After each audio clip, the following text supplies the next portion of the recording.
Seperangkat alat musik yang diberikan MNC Peduli terus dimanfaatkan oleh anak-anak Sekolah Alam Tunas Mulia, Bantar Gebang, Bekasi, Jawa Barat. Mereka secara rutin berlatih untuk meningkatkan kemampuan bermain alat musik. Semakin mahir bermain musik, anak-anak ini nanti diharapkan dapat menciptakan sebuah karya. Senang sekali. Sudah berapa lama belajar main drumnya? 1 bulan. Ya, alhamdulillah beberapa kali udah latihan dan sebagian anak-anak sudah mulai bisa lah untuk kegiatan musik ini. Mendukung anak-anak sekolah ini, MNC Peduli kembali latih keahlian para siswa bermain alat musik. Musik juga dapat merangsang berbagai indera dan membantu anak-anak belajar dan meningkatkan keterampilan bahasa. MNC Peduli sendiri kita juga melihat bahwa edukasi itu salah satu pembekalan yang bisa kita berikan kepada siapapun agar mereka juga bisa bertumbuh menjadi mandiri. Selain memberikan pelatihan musik, MNC Peduli juga memberikan susu sebagai penyemangat anak-anak untuk terus berlatih dan mengasah keterampilan mereka. Dari Bekasi, Jawa Barat, dan Suara Rizky Iqbal, iNews melaporkan. Pemirsa, sebanyak 7 rumah di kawasan padat penduduk di Tanjung Balai, Sumatera Utara ludes terbakar. Kerugian akibat kebakaran diperkirakan hingga ratusan juta rupiah.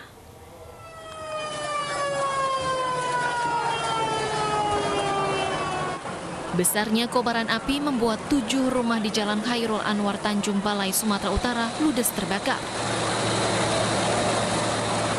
Petugas pemadam kebakaran bersama warga berjibaku memadamkan api yang berkobar.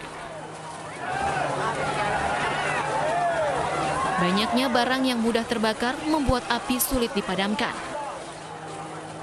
Kebakaran rumah di kawasan penduduk ini sempat membuat panik warga sekitar. Baik, dapat kami jelaskan rumah pintu yang terbakar pada pukul 17.05 tadi.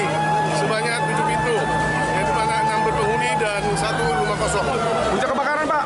Penyebab kebakaran sampai dengan sekarang masih dalam penyelidikan kita. Untuk korban jiwanya ada? Untuk sampai saat sekarang ini korban jiwa dinyatakan kosong, tidak ada. Hanya korban materi. Polisi masih menyelidiki peristiwa yang menghanguskan 7 rumah ini. Sementara kerugian akibat kebakaran diperkirakan hingga ratusan juta rupiah. Dari Tanjung Balai, Sumatera Utara, Ulil Amri, iNews melaporkan.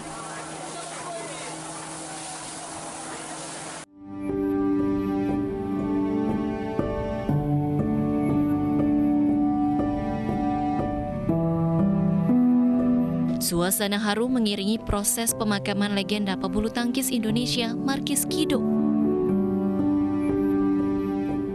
Istri Markis Kido, Rika Sari Pawestri pun tak kuasa menahan tangis saat mengantarkan jenazah suami tercintanya ke tempat peristirahatan terakhir di tempat pemakaman umum Kebon Nanas, Jakarta Timur siang tadi. Jenazah berada dalam satu liang lahat yang sama dengan ayahnya. Markis Kido meninggal dunia saat bermain bulu tangkis di Gor Petrolin, Tangerang, Banten karena serangan jantung. Iya, jadi sebelumnya Uda, saya manggilnya Uda ya. Uda itu memang punya riwayat darah tinggi, jadi tensinya itu selalu tinggi gitu. Jadi beberapa hari sebelum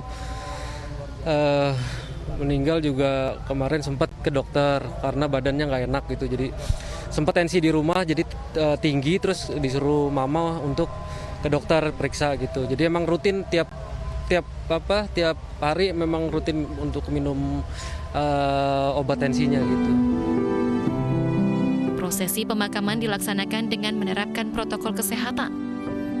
Pelayat dibatasi hanya pihak keluarga dan kerabat terdekat satu profesi yang menghantarkan jenazah ke tempat peristirahatan terakhir. Dari Jakarta, Bunga Cinka, Novan Dwi, Wara Effendi, iNews melaporkan. Pemirsa, Wakil Presiden Ma'ruf Amin meninjau pelaksanaan vaksinasi COVID-19 di Kota Tangerang Selatan dan Kota Tangerang, Banten hari ini. Wapres mengatakan pemerintah terus berupaya mempercepat penciptaan kekebalan kelompok atau herd immunity.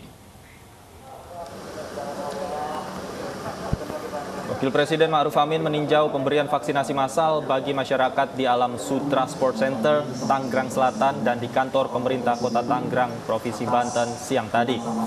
Wapres mengatakan pemerintah terus berupaya menciptakan kekebalan kelompok atau herd immunity di Indonesia. Sebab melalui kekebalan kelompok diharapkan penularan COVID-19 dapat segera terkendali dan pandemi dapat berakhir. Pada acara yang dilaksanakan secara online dan offline ini, Wapres berkesempatan untuk berdiskusi dengan beberapa penerima vaksin. Prinsipnya kita ingin mendorong supaya terjadi percepatan vaksinasi ini sesuai dengan target pemerintah, yaitu tiap hari secara nasional untuk supaya dilakukan 1 juta vaksinasi untuk mengejar herd immunity kita dari 70% penduduk yang harus divaksin. Pemirsa, kasus COVID-19 di Indonesia masih terus bertambah. Hingga siang tadi tercatat jumlah penambahan sebanyak 8.161 kasus baru di Indonesia. Berdasarkan data Satgas Penanganan COVID-19, hari ini tercatat sudah 1.927.708 kasus terkonfirmasi. 1.757.641 diantaranya sembuh, sementara total yang meninggal dunia hingga saat ini mencapai 53.280 orang. Pemirsa, tetap jaga protokol kesehatan dengan selalu memakai masker, menjaga jarak, mencuci tangan, menjauhi kerumunan, dan membatasi diri untuk bepergian.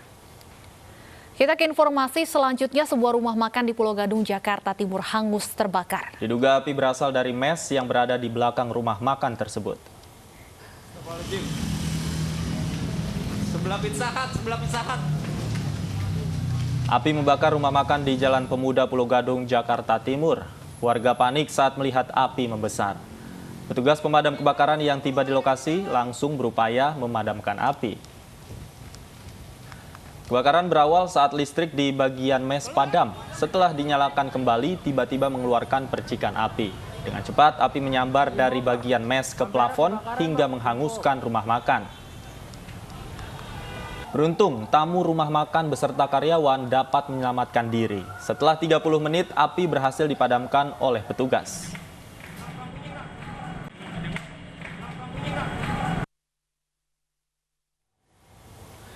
Pemirsa, musisi Anji ditetapkan sebagai tersangka dalam kasus penyalahgunaan narkoba jenis ganja. Anji kini ditahan dan masih menjalani pemeriksaan lanjutan di Polres Jakarta Barat.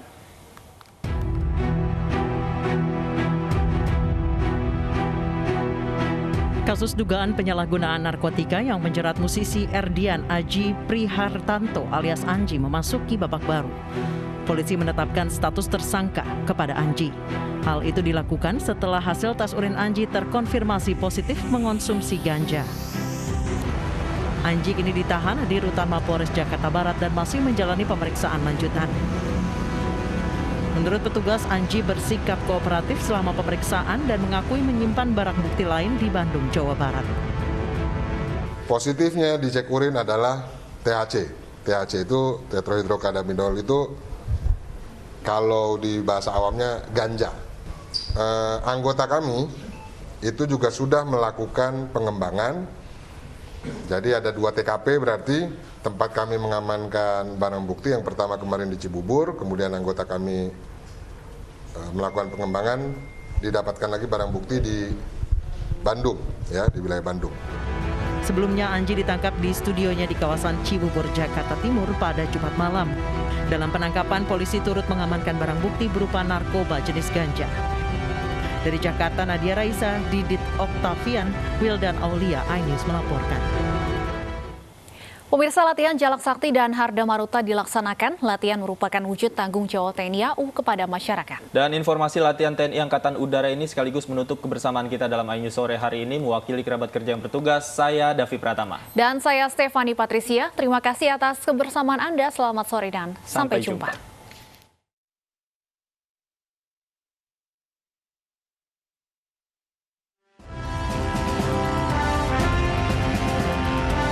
Latihan antar satuan jajaran Komando Operasi TNI AU 1, Jalak Sakti 2021 dan latihan Harda Maruta dilaksanakan oleh Wing 1 Kaskas.